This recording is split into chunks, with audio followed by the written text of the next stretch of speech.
आप उसकी गाड़ी रोक लेते थे और आप उसकी गाड़ी रोक करके कहते थे कि सांसद साहब याद रखिएगा, हम ही आपको वोट दे करके सांसद बनाए हैं।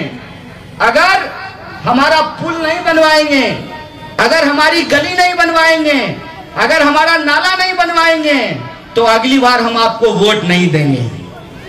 पिछले 10 सालों में यह फर्क आया है कि सांसद को लगता है कि उसको तो वोट उसके नाम पे मिल ही नहीं रहा है, इसीलिए काम करने की कोई जरूरत ही नहीं है। यह जो फर्क आया है कि लोकतंत्र में सबसे ज्यादा ताकत जनता के हाथ में होती थी।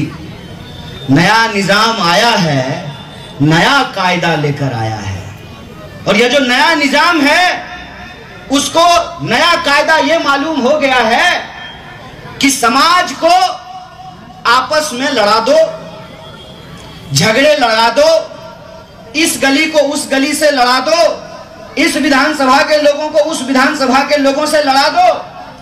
सांसद ने क्या काम किया यह सवाल कोई पूछेगा ही नहीं। क्यों? क्योंकि जो है मोदी जी के नाम पे वोट ले लेंगे। और यह जो फर्क हुआ है उसका नतीजा यह है कि 10 साल में सांसद महोदय दिल्ली के सबसे अमीर सांसद बन गए हैं। तो उस अमीर सांसद को यह गरीब लड़का चप्पल पहनने वाला चुनौती देने के लिए आया है। यह चुनौती देने के लिए आया है कि देखते हैं तुम्हारे देश दोस्त के टेम्पो में कितना काला धन है। तुम्हारे दोस्त के काला धन वाले टेम्पो का मुकाबला हम ई रिक्शा से करेंगे, इस बात को याद रखना। और रही बात हमारे एजेंडे की, जिस सपने की बात हमने आपसे की है, हमारा सपना यह है कि दिल्ली में रहने वाले लोग चाहे यमुना के उस तरफ रहते हो चाहे यमुना के इस तरफ रहते हो, वो भारत के नागरिक हैं। और वो अगर भारत के नागरिक हैं तो इस देश के संविधान ने, इस देश के लोकतंत्र ने उनको एक अधिकार दिया है।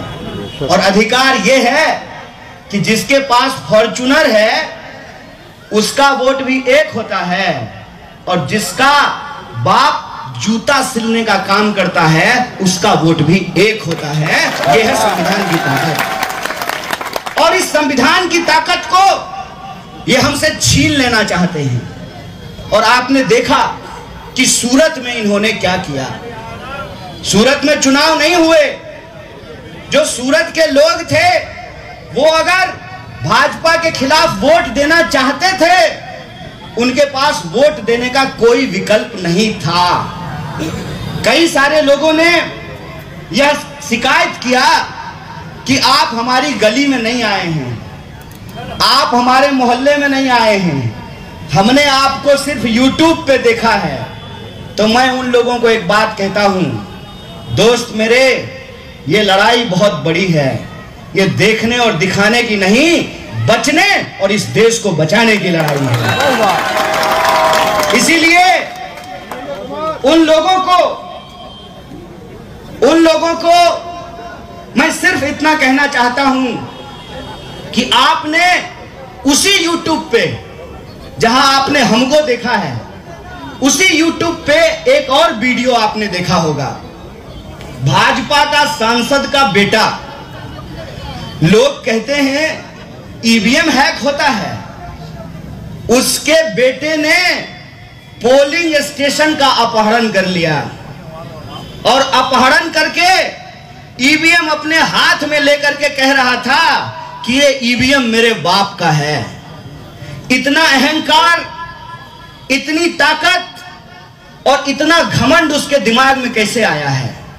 इतना अहंकार, इतना घमंड, इतना ताकत उसके दिमाग में इसलिए आया है कि उनको लगता है कि उनको कोई हरा नहीं सकता है। तो मैं कहता हूं कि देश में जब जब अत्याचार बढ़ता है, रावण को भी लगता था कि उसको कोई हरा नहीं सकता है, कंस को भी लगता था कि उसको कोई हरा नहीं सकता है, लेकिन जब जब कंस पैदा होता है तब तब कन्हैया का भी जन्म होता है। इनको ये लगता है कि लोकतंत्र को ये जेल में बंद कर देंगे।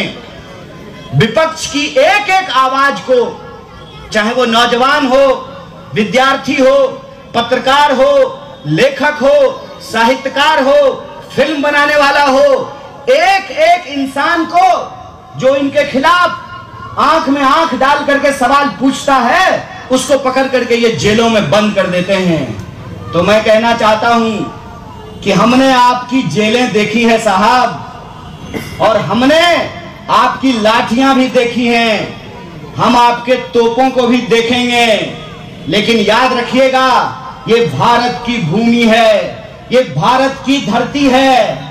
एक वक्त तक हम अत्याचार बर्दाश्त करते हैं, और जब अत्याचार सर से ऊपर बढ़ जाए तो हम एकजुट होकर के उसका मुकाबला करते हैं। इस बात को याद रखिएगा, इस बात को याद रखिएगा कि आप हमारे समाज को बांटने की कितनी भी कोशिश कर लीजिए, अंग्रेज भी यही करा करते थे, अंग्रेजों की भी यही साजिश थी, उन्होंने भी इस देश के साथ यही किया था।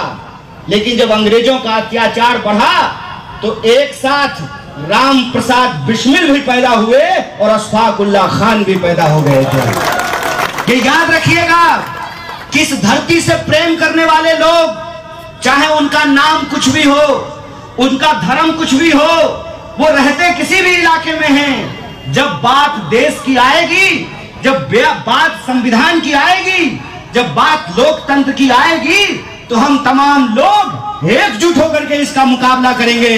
बोलिए, संविधान बचाने की इस लड़ाई में आप साथ हैं कि नहीं हैं? अगर आप साथ हैं तो मैं आपको एक मजेदार बात बताता हूं।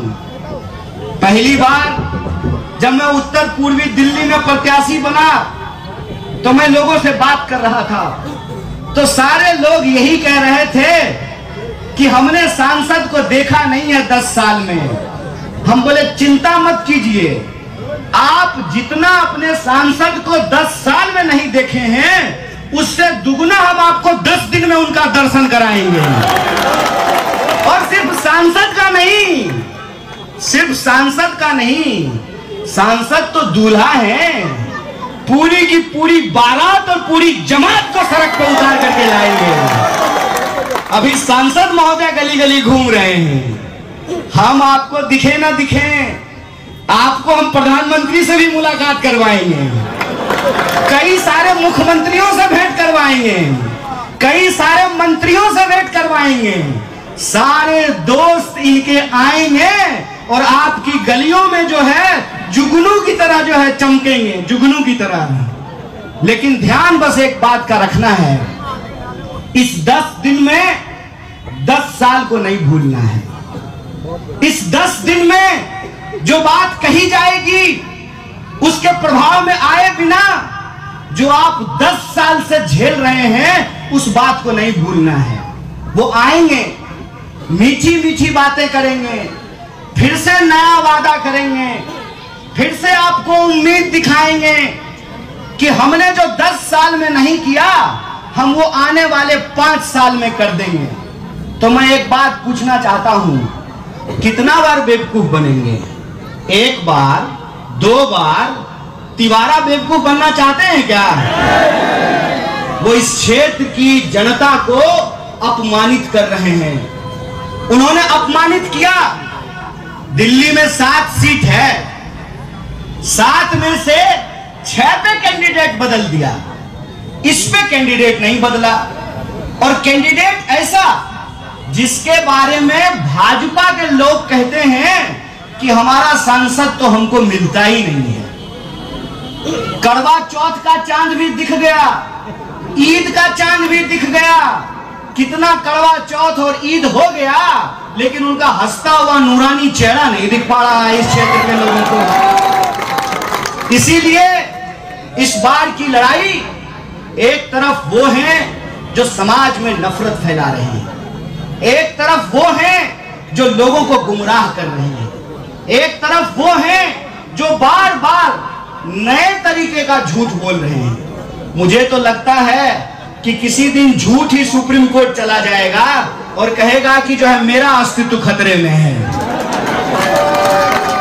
नया तरह का झूठ बोलते हैं वो आपके पास आएंगे, फिर से जो है इस समाज को, उत्तर पूर्वी दिल्ली में रहने वाले लोगों को बांटने की कोशिश करेंगे, गुमराह करने की कोशिश करेंगे।